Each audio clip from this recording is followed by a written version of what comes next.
And we have not just a climate crisis, we have a biodiversity crisis. Hello everyone, my name is Mia Quick and this is The Valley of the Wild, a Hudson Valley-based podcast that explores the plants and animals of our region. This week I spoke with environmental advocates, land trust organizations, senators, and assembly members. In this episode, we spoke about the role of land conservation and more specifically, the impact of the 30 by 30 initiative, a bill that aims to conserve 30% of lands and waters in New York State by 2030. Before we get started, let's break down what land conservation and 30 by 30 are. So, the state has a long track record of conserving tremendous open spaces from, the Hudson Valley to the Adirondacks to across the state that are both reflected in DEC natural areas, state parks, but then also state funding of local land conservation through municipal parks grants. That was Seth McKee from Scenic Hudson, a Hudson Valley environmental organization. You may be asking yourself, well, what counts, right? What does protected mean in this case? That was Mimi Hanley, Senior Manager of Government and Funder Relations at Mohonk Preserve, who was heavily involved with 30 by 30. Those areas that are important for biodiversity, that could be an area that provides a transit corridor for wildlife. It could be wetland preservation. There's a lot of different reasons why a particular area is viewed as important to preserve. What counts towards 30 by 30? Our climate policy group had put out a goal that we should be saving 30% of the planet by 2030. That's how we first jumped on it. It took a few years to get the bill through. That was Senator and sponsor of the 30 by 30 bill in New York, Pat Fahey. According to Mimi, an assembly member and chair of the Environmental Committee, Deborah Glick, it goes even deeper than that. So much of New York State actually is rural, right? So people understand they have a much deeper relationship to the land than you might think. Open space in general is environmentally positive. If there are trees on it, it's sequestering carbon at a higher rate. If it's open space that people can enjoy, it is good for people's health to get out and exercise and to reduce tension. Certain parcels are really important for biodiversity. And we have not just a climate crisis, we have a biodiversity crisis. You could solve one issue and not the other. So ensuring that we preserve certain lands that have a high degree of biodiversity. Nature's web is the food web. It's not just acquiring open space, it's acquiring land that is environmentally productive.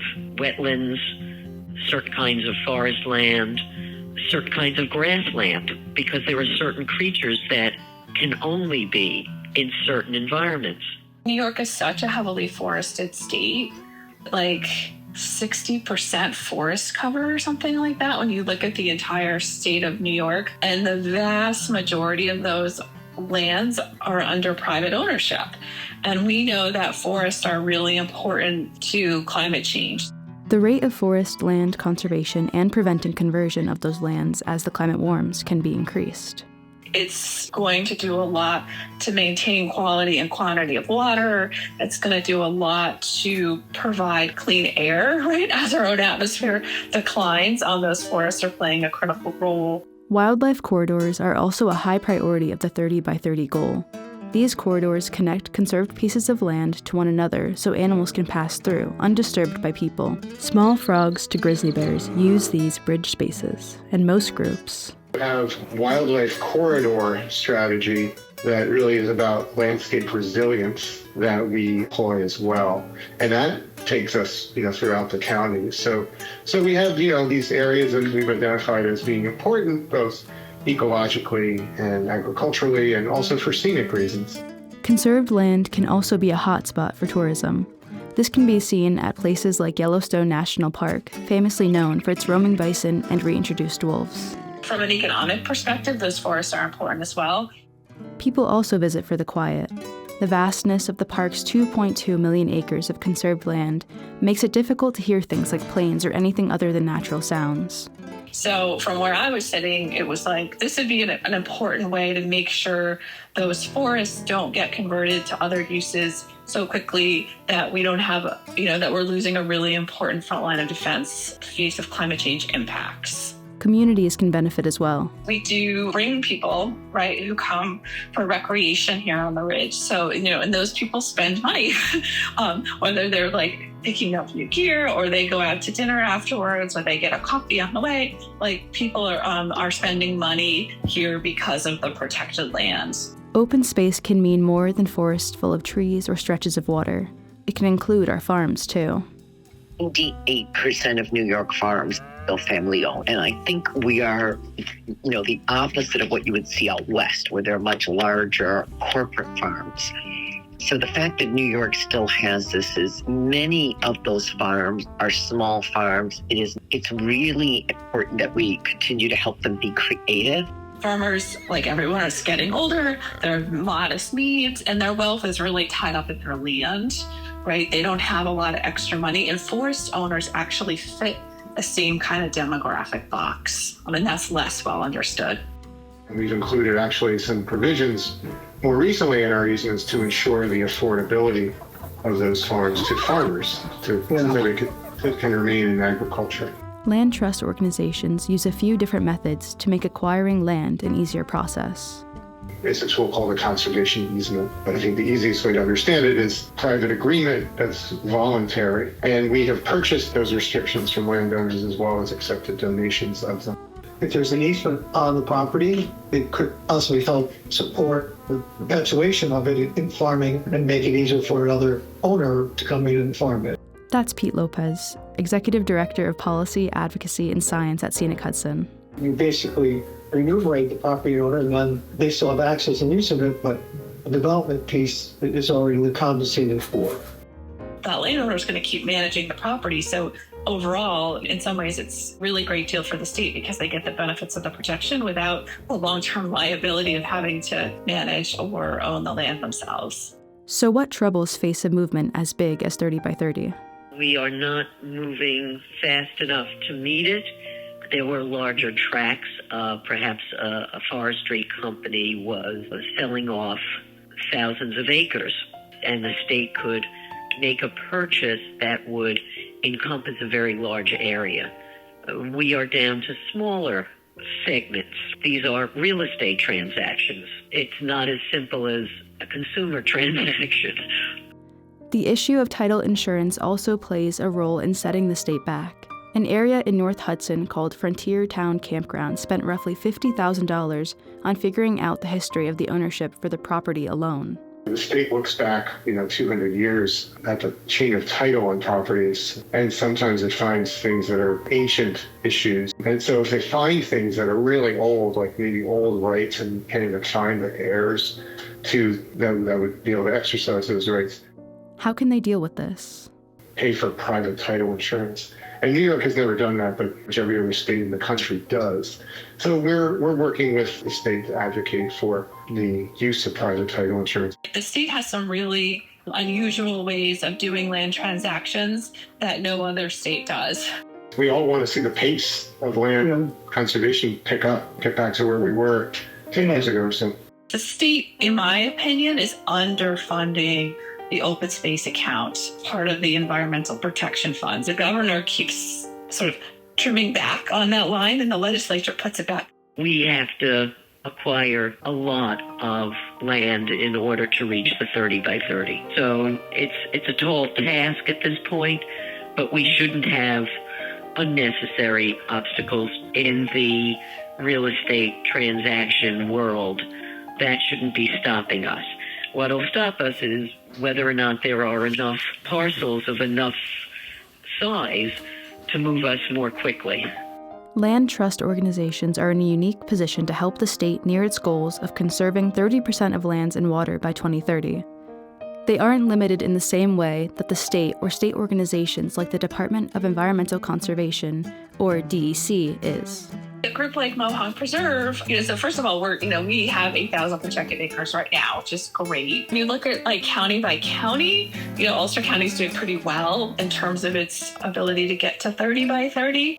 We currently own roughly 7,000 acres, and we've created or enhanced roughly 60 parks and nature preserves across the Hudson Valley. That 7,000 is just what we currently own, but we've conserved lands. An example of this is Sojourner Truth State Park, the city of Kingston. We purchased that land in 2019, and together, working collaboratively with New York State Parks and the Palisades Interstate Park Commission, we opened it together as Sojourner Truth State Park. This happened in 2022, and Scenic Hudson transferred the park to the state, but for the time being, they're helping to manage it. We've been working with PGC closely on various conservation priorities for many years and continue to do so. Sometimes they'll call us up and say, hey, there's a property we would really like to secure for the state. Can you help us? And it's called pre-acquire those lands.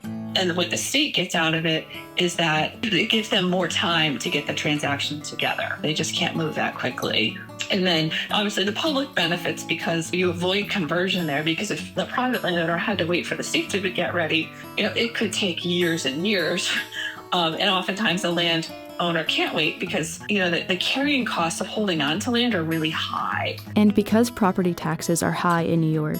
You may own a forest lot, but we want to make sure that when a landowner has an important forest lot, there's someone there who can step in to help them so that we don't lose the opportunity to protect it because it may not come up again, right? That whoever buys that land may not be as, conservation minded and may, want to put something other kind of development in.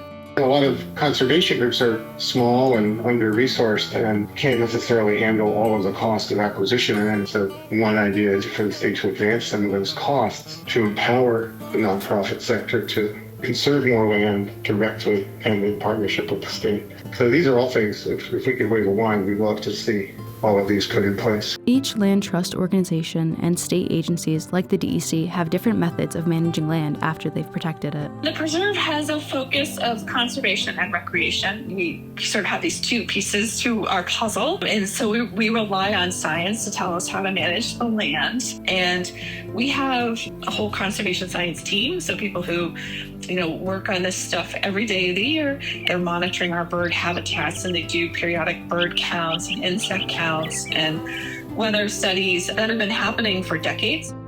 We examine the ecological and natural values and then devise public use and trails that are sensitive to those natural values. So we have an extensive trail network on our properties. So there are some properties that we own that they're conserved mostly for their natural values.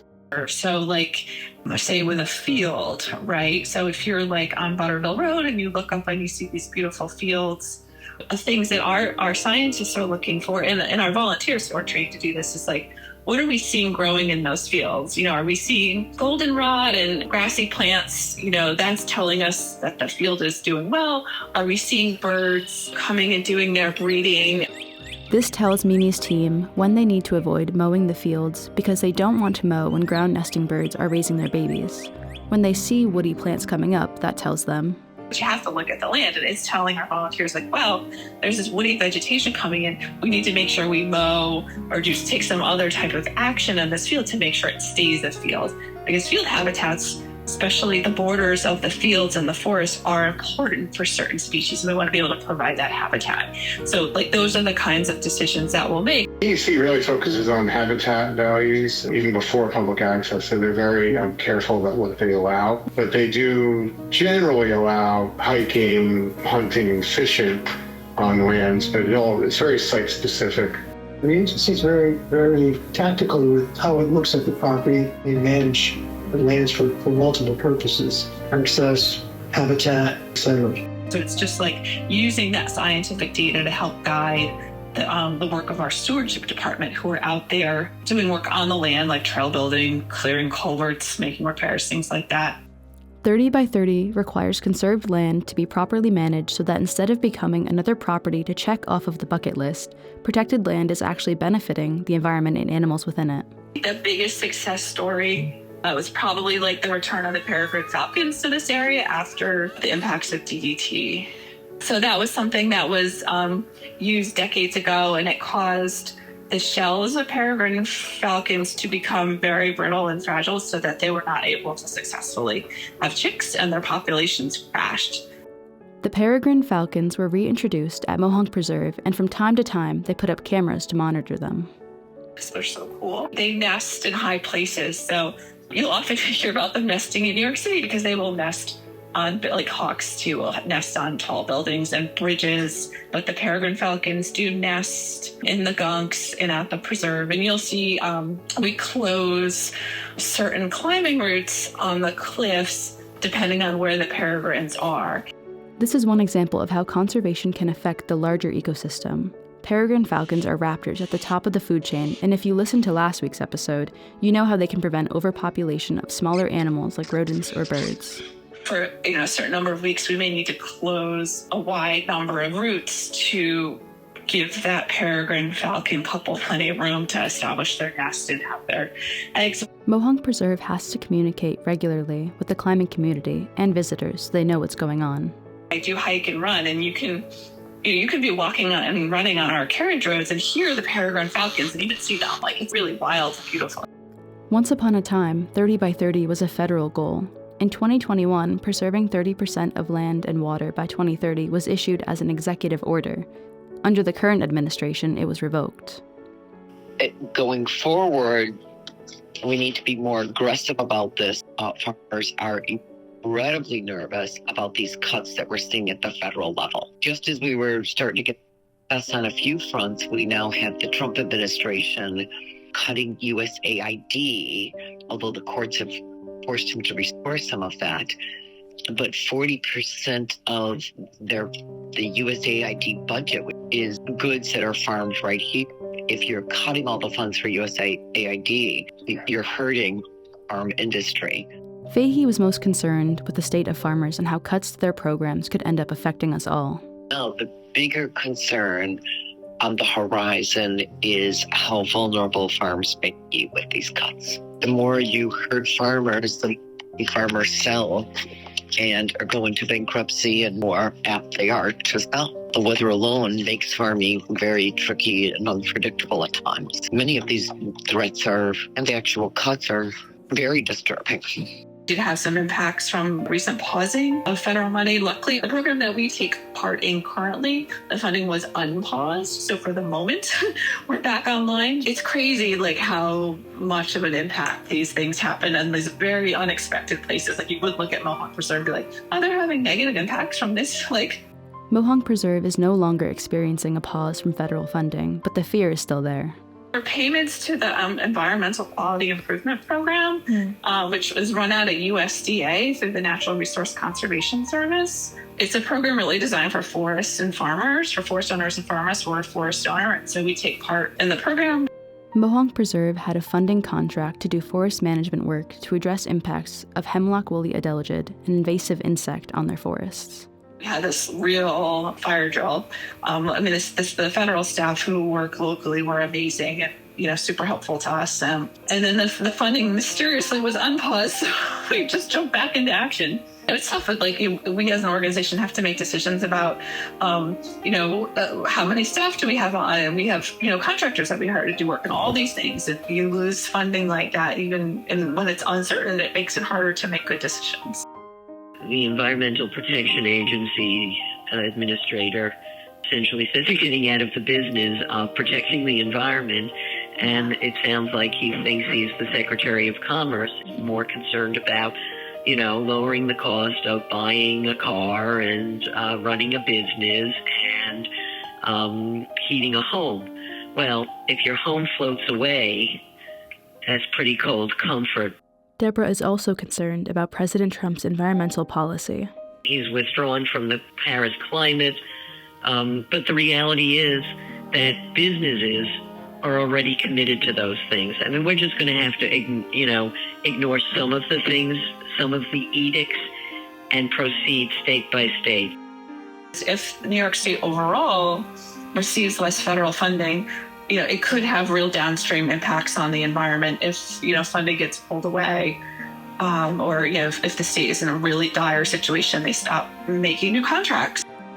While Deborah believes that land conservation is an important issue, she's taken it a step further with the Bird and Bees Protection Act, a bill she sponsored that prevents certain neonicotinoids or harmful pesticides from being put on plants. This bill is widely supported among environmental organizations. There's been very few times where, as an advocate, I felt like I couldn't find common ground with a lawmaker in New York State on the issues that we're talking about. They really get it and they see the benefits. I think overall there is support. Obviously, it's always mixed support because we have, we're very divided, right? But among Democrats, there's still a lot of recognition that this will help us with our climate goals. This helps us with healthier air. And we have a good coalition of advocates that I think makes New York unique. And why we were able to get a bill like this passed is that, the advocates work really well together. And we listen to each other and we take each other really seriously and we don't compete. We just try and lift everybody up. So it really works, particularly when it comes to funding issues, because we all have each other's backs. The rate of conservation has slowed dramatically in the past few years during an era where protecting land and waters is more important than ever. Land trust organizations, senators, and assembly members are doing their best to ensure New York State reaches its goals for what they explain is what's needed to protect our planet. Some of them hope to see a return of bigger mammals. Others hope to see an increase in the quality of wildlife corridors so that bigger mammals never feel the need to stray from their forests. They wonder if at some point we can bring our forests to the complex, lush state that they once were. Thanks for tuning in to this week's episode of Valley of the Wild. I hope these 2 episodes helped you to appreciate the small efforts by local individuals to protect and conserve our natural land and animals. This is Mia Quick, and I thank you for tuning in.